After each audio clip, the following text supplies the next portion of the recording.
babatiin ko lang yung aming EXO. No, si EXO Marlon Caleo ng advance happy birthday. So, alam ko po sa October 14 pa yung birthday nyo sa Friday. Sa Sabado pa yung birthday nyo. Pero, mauna na akong bumati kasi baka busy kayo eh. Alam ko naman yung trabaho nyo eh. Walang oras. Basta kailangan nagtatrabaho kayo. So, napadaan lang para bumati ng happy birthday in advance. At saka, sana po more birthdays to kami na God bless po sa inyo. At sana magaling na yung paa nyo. No? Kasi, dahil sa basketball, okay lang naman kung basketball kasi kasama talaga injury sa ano. Yun lang, sana magaling na kayo at naglalaro na kayo ulit.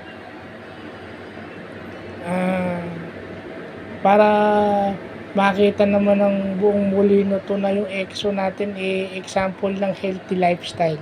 So magandang tanghali po kasi tanghali na and happy birthday po ulit in advance.